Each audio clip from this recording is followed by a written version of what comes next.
capital. So this has been an exciting time, but otherwise we're just motoring through it. Assalamualaikum warahmatullahi wabarakatuh. Oke teman-teman, kembali lagi di Didi Channel. Oke, seperti biasa untuk hari ini Didi akan memberikan informasi lagi nih teman-teman. Kali ini Didi akan memberikan informasi seputar news Bitcoin nih teman-teman ya. Jadi ada banyak sekali news dan updatean mengenai Bitcoin untuk hari ini teman-teman ya. Nah, seperti apa updateannya nanti bakal dibahas di video ini. Jadi pastikan kalian tonton sampai habis. Oke, namun seperti biasa sebelum melanjutkan video ini jangan lupa kalian tekan tombol subscribe dulu ya teman-teman, karena sekali lagi subscribe itu gratis dan tentunya kalian akan mendapatkan update video terbaru dan info-info terbaru dari Didi Channel. So gak usah kelamaan, langsung kita kepoin. Jadi nah oke teman-teman, di sini Didi sudah masuk di CMC atau di Coin Market Cap. Seperti biasa sebelum kita melanjutkan pembahasan mengenai Bitcoin lebih dalam ya, kita cek and recheck dulu nih mengenai kondisi market saat ini. Oke, di mana saat ini ya Bitcoin terpantau mengalami pertumbuhan lagi nih teman-teman ya, sebesar 3,99% dalam kurun waktu 24 jam. Dan saat ini tepatnya Bitcoin berada di area 21.000 US dollar teman-teman, setelah kemarin terjun hingga ke level 20.000 US dollar lagi teman-teman ya. Oke, dan hal ini tentunya juga menyebabkan banyak market altcoin lainnya juga mengalami kenaikan teman-teman, meskipun tipis-tipis ya kenaikannya ya. Nah, lalu ada update news apa sih mengenai si Bitcoin ini? Langsung kita kepoin. Jadi nah oke teman-teman, di sini Didi sudah masuk di Twitter teman-teman, di mana di sini dikutip dari Wager.guru teman-teman, di mana pada tanggal 22 Juni kemarin teman-teman ya, CEO MicroStrategy atau Michael Saylor ya berbicara tentang Bitcoin nih teman-teman ya. Jadi di mana dia itu membahas mengenai pertumbuhan Bitcoin teman-teman ya, yang mencapai level 4,30% ya pada 2 hari yang lalu teman-teman ya. Namun kita ketahui juga sebelumnya Bitcoin itu pernah menyentuh di level 17.000 US dollar teman-teman ya, dan dia itu naik ke 18, 19 hingga ke 20 ya, dan naik tertingginya kemarin sempat menyentuh 21.000 US dollar teman-teman ya. Makanya di sini Saylor berbicara ya saat diwawancarai oleh media Fox News ini teman-teman ya. Nah oke, jadi semenjak kenaikannya kemarin teman-teman ya ke level 21.000 US dollar teman-teman ya. Nah di situ sebenarnya banyak investor itu menebak-nebak nih apakah ini adalah dead cat bone pattern teman-teman ya, yang dimana dead cat bone ini adalah sebuah pola bullish teman-teman ya, namun menjebak teman-teman ya. Jadi pola bullishnya itu sementara, habis itu turun lagi, dan ternyata kemarin itu sempat ya nyentuh 21.000 US dollar dan akhirnya dia itu mengalami koreksi teman-teman. Namun saat ini kalau kita lihat ya teman-teman ya, pertumbuhan Bitcoin itu dia sudah mulai naik lagi nih sebesar 3,48% ya. Tepatnya saat ini balik lagi ke level 21.000 US dollar teman-teman. Oke, di sini dikutip dari Republican Financial Service.house.go teman-teman ya, di mana Max Henry Lamis desak Badan Perlindungan Lingkungan untuk mempertimbangkan manfaat realitas pertambangan aset digital teman-teman ya. Oke, di mana House Financial Service Komite pemimpin Republik Patrick Max Henry teman-teman ya, dan Senator AS Cynthia Lummis teman-teman bersama dengan 12 rekannya teman-teman ya, dia itu bersama-sama mengirimkan surat nih kepada administrator Badan Perlindungan Lingkungan atau yang disingkat API teman-teman ya. Dimana di sini tujuannya teman-teman ya, mereka itu ya teman-teman berdesak untuk sepenuhnya mempelajari potensi dampak lingkungan dari penambangan aset digital ya, termasuk penggunaan yang bermanfaat sebelum mempertimbangkan peraturan lingkungan teman-teman. Dan surat ini merupakan salah satu surat tindak lanjut ya dari surat yang dikirim ke sejumlah anggota DPR pada April 2022 teman-teman, yang salah memahami banyak realitas dan data terkait penambangan aset digital katanya teman. Jadi di sini intinya teman-teman ya, Patrick Henry ya atau selaku pemimpin House Financial Service Committee teman-teman ya, beserta Senator AS yang bernama Cynthia Lummis ya, beserta 12 rekan lainnya teman-teman ya, dia itu mengirimkan surat nih terhadap sejumlah anggota DPR teman-teman ya, dimana tujuannya itu mereka itu ingin mendesak nih untuk sepenuhnya buat anggota DPR di AS teman-teman ya, untuk mempelajari potensi dampak lingkungan dari penambangan aset digital sebelum mereka nantinya akan membuat pertimbangan peraturan lingkungan teman-teman ya. Jadi memang kita ketahui selama ini teman-teman ya, isu negatifnya ya, penambangan Bitcoin itu sangat berdampak pada emisi karbon ya, yang berkaitan dengan pemanasan rumah kaca gitu teman-teman ya. Jadi penambangan Bitcoin itu kurang baik. Sempat di tahun kemarin juga Cina juga melarang hal itu ya karena alasan tersebut juga teman-teman ya. Jadi banyak dunia itu memandang Bitcoin itu dari sisi negatifnya ya itu tadi teman-teman ya, pemanasan global gitu teman-teman dengan adanya penambangan Bitcoin teman. Makanya di sini teman-teman ya, Patrick Hendrick ya dan Senator AS atau Cynthia Lamis ini teman beserta 12 rekannya teman-teman ya. Dia tuh bergegas nih segera mengirimkan surat terhadap anggota DPR nih teman-teman. Sebelum anggota DPR itu mempertimbangkan untuk melakukan peraturan lingkungan teman-teman ya. Jadi dia itu intinya di sini ingin menjelaskan nih bahwa dampak penambangan Bitcoin itu sangat positif ya untuk lingkungan teman-teman ya. Nah, kok bisa begitu Bang? Bukannya penambangan Bitcoin itu dapat meningkatkan emisi karbon yang bisa menyebabkan pemanasan global. Nah, di sini mereka menjelaskan nih, sebagian besar ya pengguna energi penambangan aset digital didasarkan pada sumber terbarukan. Selain itu, banyak penambang menggunakan sumber daya lain seperti gas alam yang mungkin tidak digunakan. Jaya Energi di Wyoming ya adalah contoh perusahaan yang bekerja sama dengan produsen minyak dan gas untuk membuat dampak lingkungan yang lebih positif ya melalui penambangan Bitcoin teman-teman ya di sini ya. Oke.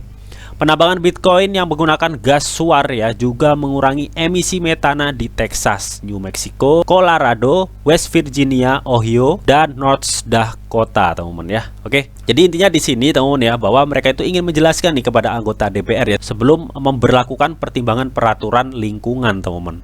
Di mana dia itu memberitahukan bahwa dampak penambangan aset digital atau Bitcoin ini bisa berdampak positif untuk lingkungan. Nah, pertanyaannya kok bisa gitu loh. Nah, ternyata di sini dia itu menyebutkan nih. Jadi katanya itu penambangan aset digital ini teman-teman ya bisa menggunakan sumber terbarukan ya, teman-teman ya. Mereka akan menggunakan sumber daya lain nih, teman-teman ya. Seperti salah satu contohnya memakai gas alam ya yang mungkin selama ini tuh katanya tidak digunakan, teman-teman ya. Jadi mereka itu ambil contoh seperti perusahaan Jaya Energi di Wyoming ya. Mereka itu adalah salah satu contoh perusahaan yang telah bekerja sama dengan produsen minyak dan gas ya untuk membuat dampak lingkungan yang lebih positif nih melalui penambangan Bitcoin, teman-teman. Dimana perusahaan tersebut ya untuk menambang Bitcoin itu menggunakan gas suar, teman-teman ya, yang bisa mengurangi emisi metana di berbagai kota di Amerika, teman-teman. Nah, jadi gas suar itu seperti ini teman-teman ya, dimana gas suar itu adalah sebuah alat pembakaran gas yang digunakan di pabrik industri seperti kilang minyak, pabrik kimia, dan pemrosesan gas alam, teman-teman. Nah, dampak bahaya dari gas suar ini teman-teman ya, saat ini merupakan limbah yang merusak atmosfer nih dan menyebabkan kerusakan lingkungan yang berat. Gas suar atau flare gas ini teman-teman juga menjadi salah satu pemicu terbesar nih naiknya temperatur bumi. Gas yang dihasilkan dari pemisahan minyak di sebagian besar adalah gas metana, teman-teman ya. Dan gas metana ini merupakan gas rumah kaca yang berkontribusi terhadap pemanasan global seperti halnya karbon dioksida, teman-teman ya. Jadi dampak buruk yang diakibatkan gas suar ini cukup mengerikan. Nah, jadi maksud dari pemimpin House Financial Service Committee ini teman-teman ya, buru-buru nih mengajukan terhadap anggota DPR Amerika ya teman-teman ya, agar mempertimbangkan peraturan lingkungan mengenai penambangan aset digital ini, bahwa mereka itu akan memanfaatkan gas suar tersebut untuk menambang Bitcoin, teman-teman ya. Jadi intinya daripada gas itu terbuang bisa merusak bumi, teman, makanya dia itu memanfaatkan gas suar ini, teman-teman ya, untuk penambangan Bitcoin, teman-teman. Nah, terbukti teman-teman ya, seperti kerjasama dari perusahaan Jaya Energi di Wyoming, teman-teman ya. Setelah mereka memakai gas suar untuk penambangan Bitcoin, teman-teman, terbukti penggunaan gas suar ini ya mengurangi emisi metana nih di beberapa kota di Amerika, teman-teman ya. Dan menurutnya ya, terobosan ini ya dipimpin oleh sektor swasta. Ini adalah salah satu merupakan alat penting untuk masa depan emisi yang lebih rendah, katanya, teman-teman. Dan akhirnya dampaknya itu penambangan aset digital ya dapat memiliki efek stabilisasi atau substansial ya pada jaringan energi, teman-teman ya. Jadi dengan terobosan ini penambangan aset digital itu tidak dianggap buruk lagi nih mengenai dampak lingkungan ya. Namun malah penambangan digital ini dapat memiliki efek stabilitas substansial nih pada jaringan energi nantinya, teman-teman ya. Jadi ini merupakan terobosan yang cukup menarik nih, teman-teman. Dan ini adalah salah satu berita positif untuk Bitcoin, teman-teman ya. Ya, mudah-mudahan para pemimpin House Financial Service Committee atau Patrick Hendrick beserta Senator AS dan 12 rekannya lain tuh berhasil mengirimkan suratnya yang diajukan oleh DPR ya sebelum mereka itu membuat peraturan untuk mempertimbangkan peraturan lingkungan di Amerika, teman-teman. Oke, next berita berikutnya. Oke, di sini dikutip dari You Today di mana Bitcoin mungkin mencapai 70.000 US dollar dalam beberapa bulan atau tahun, kata CEO Binance, teman-teman. Di sini Tommy Wellwood menjelaskan ya, Bitcoin dapat bertahan di bawah puncak mendekati 70.000 US dollar selama 2 tahun ke depan setelah aksi jual pasar ya. Ini menurut CGC Binance, teman-teman ya. Jadi di sini intinya teman-teman ya, Chang Peng Zhou atau CEO pertukaran kripto Binance, teman-teman ya, dia itu percaya nih bahwa Bitcoin itu mungkin ya teman-teman ya akan mencapai titik tertinggi lagi di sepanjang masa ya, yaitu akan mendekati sekitar 70.000 US dollar lagi nih teman-teman ya, dalam beberapa bulan atau bahkan beberapa tahun, teman-teman ya. Dan di sini dijelaskan katanya Bitcoin itu dapat bertahan di bawah puncaknya ya, hampir 70.000 US dollar selama 2 tahun ke depan ya, setelah aksi jual pasar kripto, teman-teman ya. Menurut kata CEO Binance ya, atau Chang Peng Zhou ya, di sebuah wawancara dengan The Guardian, teman-teman. Jadi intinya di sini ya, Chang Peng Zhou atau selaku CEO pertukaran Binance ya percaya nih bahwa nantinya ya Bitcoin itu akan mencapai hampir mendekati 70.000 US dollar, teman-teman, dalam beberapa bulan bahkan beberapa tahun ke depan, teman-teman ya. Karena penjualan besar-besaran kemarin ini yang menyebabkan Bitcoin turun hingga ke level 17.000 US dollar, teman-teman. Dan ini dikutip dari wawancara CEO Binance dengan The Guardian, teman-teman. Nah, di sini Chang Peng Zhou mengatakan nih kutipannya ya, saya pikir dengan penurunan harga ini dari harga tertinggi sepanjang masa di 68.000 US dollar menjadi 20.000 US dollar ya, mungkin akan memakan waktu cukup lama nih untuk kembali. Mungkin akan memakan waktu beberapa bulan atau bahkan beberapa tahun, menambahkan bahwa tidak ada yang bisa memprediksi masa depan, teman-teman. Jadi memang siklus Bitcoin itu dari tahun-tahun sebelumnya memang seperti itu, teman-teman ya. Jadi dia setiap habis ngepump tinggi, teman-teman ya, dia itu pasti mengalami penurunan yang cukup dalam juga, teman ya. Nah, seperti gambar ilustrasi ini nih, 2022 kemarin turun hingga 20.000 US dollar, teman-teman ya. Dan di sini ya, di tahun 2025 turun hingga 100.000 US dollar ya. Ini simulasi saja, teman-teman. Berarti kalau ini turun 100.000 US dollar, teman-teman, kalau kita melihat simulasi ini ya, berarti harga Bitcoin itu lebih dari 100.000 US dollar ya untuk di tahun 2025, teman-teman ya.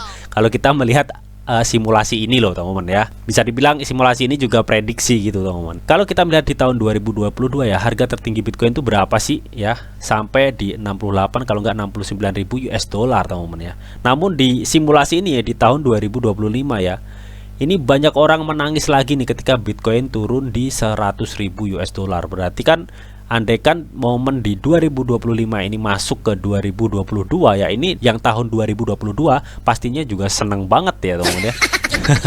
Jadi memang siklusnya memang seperti itu ya. Mungkin untuk kedepannya juga bakal seperti itu ya. Setelah dia mengalami ATH baru, teman-teman ya, pasti dia akan terjun cukup dalam lagi, teman-teman. Dan level penurunan yang cukup dalam Bitcoin itu, kalau kita lihat dari secara histori, teman-teman ya, itu levelnya itu naik terus, teman-teman ya, meskipun dia turun lebih dalam, teman-teman. Dan kejadian itu tentunya akan berulang terus gitu, teman-teman. Memang siklusnya Bitcoin seperti itu.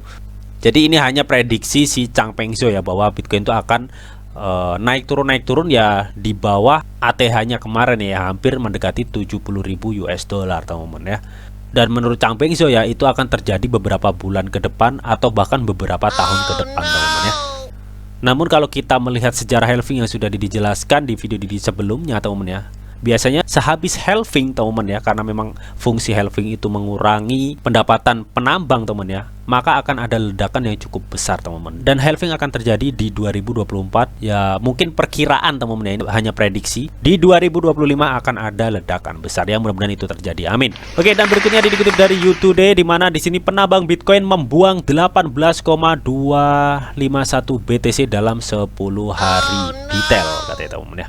Oke, di sini Yuri Mokchan mengatakan nih, karena Bitcoin diperdagangkan mendekati 20.000 US dollar, para penambang mulai menjual BTC mereka dan paus baru membelinya dari tangan mereka, teman-teman. Jadi ini sesuai yang sudah dijelaskan di video di kemarin, teman-teman ya. Ketika nantinya ya para penambang atau para mining BTC itu akan mengalami fase impas, teman-teman ya, di mana pendapatan mereka itu setara dengan pengeluaran mereka. Otomatis dia itu nggak dapat cuan nih dari mining tersebut ya, karena pendapatannya itu hanya cukup untuk menutupi biaya dari mining tersebut, teman-teman. Kalau biasanya karena harga Bitcoin itu tinggi ya, itu setelah mining pendapatannya itu akan di save nih, teman, akan di hold, teman. Namun karena para mining ini saat ini berada di titik fase impas, teman-teman ya, otomatis yang biasanya dia habis mining di hold, Nah, saat ini habis mining dia langsung jual teman-teman ya. Dan ini menimbulkan suatu tekanan sell besar-besaran di Bitcoin teman-teman ya, yang menyebabkan kemarin setelah Bitcoin mencapai level 21.000 US dollar, akhirnya dia terjun lagi ke level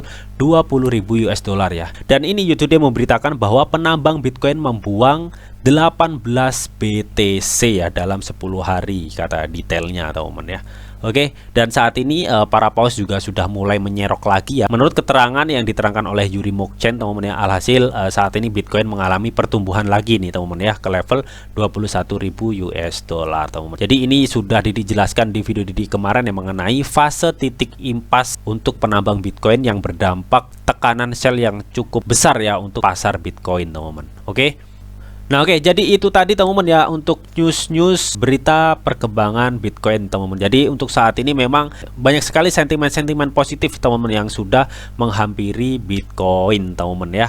Dan kalau kita lihat di CMC juga ya, Bitcoin terpantau mengalami pertumbuhan 3,57% saat ini teman-teman ya. Ya mungkin untuk berita sentimen negatifnya ya ini tadi teman-teman ya. Jadi para penambang itu saat ini berada di titik impas teman-teman ya. Mudah-mudahan harga Bitcoin saat ini ya stabil di harga 21 sampai 25.000 US dollar teman. Jangan sampai Bitcoin ini turun hingga di bawah 20.000 US dollar lagi ya, karena ini akan berdampak banget untuk para penambang Bitcoin teman-teman yang saat ini berada di titik impas nih. Tentunya kalau misalkan harga Bitcoin ini terus lanjut turun teman-teman ya, ini berdampak buruk banget dan akan adanya tekanan jual yang lebih tinggi ya, entah dari investor retail, investor besar ya teman-teman, dan para penambang Bitcoin teman-teman. Oke, jadi itu tadi teman-teman ya updatean news mengenai Bitcoin, semoga bisa bermanfaat. Namun tetap di sini tuh ada disclaimer on bahwa untuk trading dan investasi di dunia cryptocurrency itu sifatnya sangat berbahaya atau sangat berisiko tinggi teman-teman. Jadi bijaklah kalian dalam mengelola atau memanajemen keuangan kalian. Semua keputusan yang kalian ambil adalah tanggung jawab kalian masing-masing.